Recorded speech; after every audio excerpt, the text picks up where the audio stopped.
शुरुआत उस मालिक के नाम से जो दिलों का राज बेहतर जानता है। जैसा कि सैंपल पेपर आ चुका है पीएसटी और जेईएसटी के टेस्ट के प्रिपरेशन के हिसाब से, उस हिसाब से हमने स्टार्ट कर लिया है।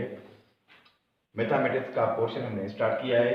उसमें एक सवाल आया हुआ है कि a is equal to 5ab, यानी ये हमें स्टेटमेंट दी गई है, इक्वेशन दी गई है। ठीक है, make be the subject formula, यानी मेक बी को आप सब्जेक्ट फार्मूला में उठाना है। तो किस तरह करेंगे, ये हमें चार ऑप्शन दिए गए हैं। इस टाइप का हमने पहले सवाल किया हुआ है, काफ़ी एग्जाम के इस टाइप के सवाल हमने किए हुए हैं पहले ऑलरेडी। हमारे मोटिवेशनल स्किल्स बाय सुखी के पेज पर प्ले लिस्ट में जाएंगे, मैथमेटिक्स के पोर्शन में जाएंगे, वहाँ पर काफ़ी सारे लेक्चर पड़े हुए हैं मैथमेटिक्स के, जो कि टेस्ट की प्रिपरेशन के लिए बहुत अहम है। अब ये है हमारे पास इक्वेशन, हम इसको सॉल्व करेंगे कि ताकि हमें आसानी के साथ समझ में आ जाए। अगर दूसरे इस टाइप के सवाल आ जाए तो हम किस तरह से कर लेंगे। ये तो इसे आसानी से हम टिक कर लेंगे, मगर हमें बात समझ में नहीं आएगी कि कौन सा ऑप्शन किस तरह से आया है। अब मैं इसको इक्वेशन को सॉल्व करूंगा, यानी बताया गया है a is equal to 5ab, ये है इक्वेशन। ठीक है, ये हमारे पास आ गई है इक्वेशन। अब मैंने फार्मूले की एक इक्वेशन थी परसेंटेज वाले की, उसकी भी मैंने ड्राइव की थी, किस तरह से ड्राइव करते हैं, यानी इधर वाले इस तरफ लेके जाए या डिवाइड वाले मल्टीप्लाई में किस तरह के लेके जाते हैं, वो मैंने आपको पहले बताया हुआ है। एक हमारे पास स्टेप है, अगर इज इक्वल टू के बाद लेके जाते हैं प्लस साइन को, हो जाती है माइनस, अगर माइनस होती है तो हो जाती है प्लस, मल्टीप्लाई होता है तो डिवाइड हो जाता है, अगर डिवाइड होता है तो मल्टीप्लाई में कन्वर्ट हो जाते हैं।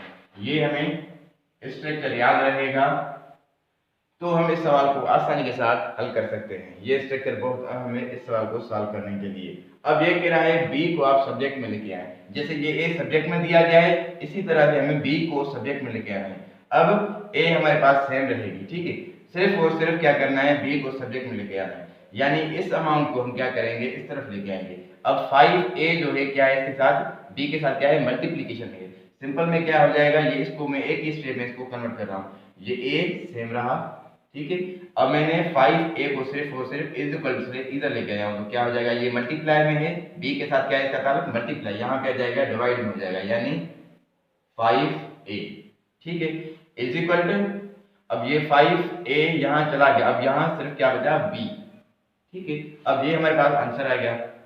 अब आप इसको इस तरह से लिखें या b को इधर लेके आए, सिंपल में ही रखें, वही बात हो जाएगी, b is equal to a upon 5a।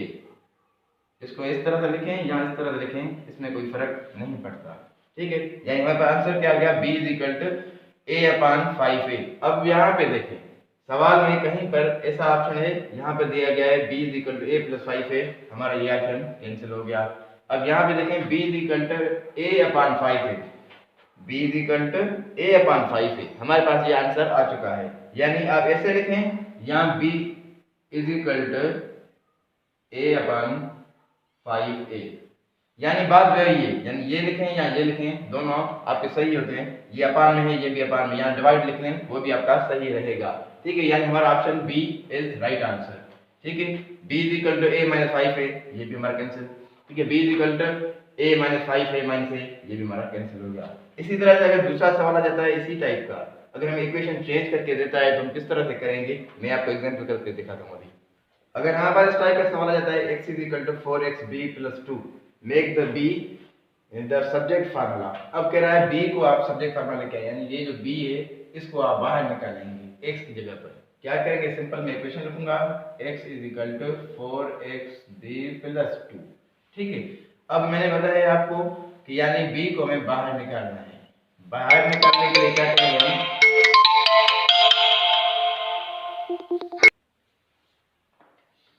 अब हमें इक्वेशन दी गई है, यानी x is equal to 4xb plus 2। अब कह रहा है इसमें से हमें b को बाहर निकालें, b को बाहर निकालेंगे, क्या करेंगे, यहाँ सिंपल b को बाहर निकालेंगे। इसमें मैंने बता दिया है साइनें चेंज होती हैं, इज इक्वल से इधर लेके जाने से साइनों का फर्क हो जाता है, और इज इक्वल टू के उधर लेके जाने से साइनों में फर्क आ जाता है। अब b हमारा सेंटर में लगा हुआ है, ठीक है। अब इसको हम कैसे निकालें, अब सिंपल क्या करेंगे, b को यहीं रख लेते हैं, ठीक है। अब इस ऑप्शन को और इसको हम इस तरफ लेके आते हैं, ठीक है। यानी ये मल्टीप्लाई में इनका ताल्लुक है, यहाँ भी चला जाएगा, डिवाइड हो जाएगा, x के डिवाइड में आ जाएगा 4x, ठीक है। अब ये प्लस का 2 है, यहाँ पर आ जाएगा माइनस का 2 is equal to B same रहेगा। हमारे पास ये ऑप्शन आ गया, ठीक है। या इसको इस तरह लिख लें, B is equal to X upon 4x minus 2। अगर हमें सिंपल कह रहा है इक्वेशन बनाएं तो ये सिंपल हमारी इक्वेशन बन जाएगी, ठीक है। अगर हमें इक्वेशन से कह रहा है तो वो ड्राइव करके दिखाएं, यानी इसको फर्दर सॉल्व करें। अगर इक्वेशन कह रहा है तो हमारा ये ऑप्शन यहीं तक ओके हो जाएगा। इसी तरह से हम दूसरा एग्जांपल ले रहे हैं। अगर हमें पता जाए b is equal to y upon x minus 2, make y the subject formula, कह रहे हैं y को सब्जेक्ट फार्मूला में लेके आए। ये जो y लिया हुआ है उसको सब्जेक्ट फार्मूला में लेके आए। जैसे ये b सब्जेक्ट में दिया गया है, इसी तरह से y को सब्जेक्ट में लाना है। तो क्या करेंगे, सिंपल y को यहीं रख लेंगे। अब b के साथ ये वाले रक में चेंज करेंगे। ये डिवाइड में है x, यहाँ पर आ जाएगी मल्टीप्लाई में हो जाएगी, यानी b x, ये माइनस का है इधर चला जाएगा, प्लस का हो जाएगा plus 2 is equal to y, ठीक है।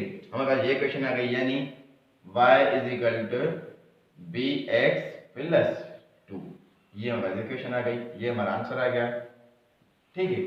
अगर कोई भी सवाल आ जाता है हमारे पास इस टाइप का, कोई भी या इसी टाइप में, हमें अक्सर ये कहता है कि अगर आप लोग y की वैल्यू जो है पुट कर लें, y की वैल्यू पुट कर लें या x की वैल्यू पुट कर लें। दूसरा मैं सवाल समझा रहा हूँ आपको। अगर हमारे पास है 2x plus 3 is equal to 0। अब कह रहा है if x is equal to 2 find the, ठीक है, x इज इक्वल टू 2, तो क्या आंसर आएगा इसका। अब सिंपल हम कर रहे हैं, क्या आएगा इसमें, 2 में x को मल्टीप्लाई कर लेंगे प्लस 3, 2 टू द 4 और 3 कितने हो जाएंगे 7, ठीक है। 7 हमारा आंसर आ जाएगा। x इज इक्वल टू हमारा ये आंसर आ जाएगा इसी टाइप से। अब इसी टाइप का दूसरा सवाल बना सकते हैं वो लोग। अगर आ जाए हमारे पास 2x plus y plus 3 is equal to 0। अब इसमें सवाल का है हमें फाइंड इफ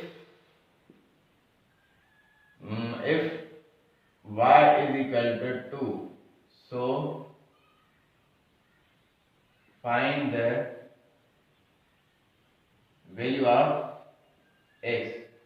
x की वैल्यू मालूम करेंगे, y का वैल्यू बता दिया गया है 2, तो x की वैल्यू क्या आएगा, यानी हम क्या करेंगे इसमें, सिंपल क्या करेंगे, y में 2 पुट कर देंगे, यानी y का हमें वैल्यू दिया गया है, वैल्यू दिया गया है 2, तो सिंपल 2x, y का वैल्यू है 2, यानी y की जगह पे हम लिख लेंगे 2 प्लस 3 इज इक्वल टू 0।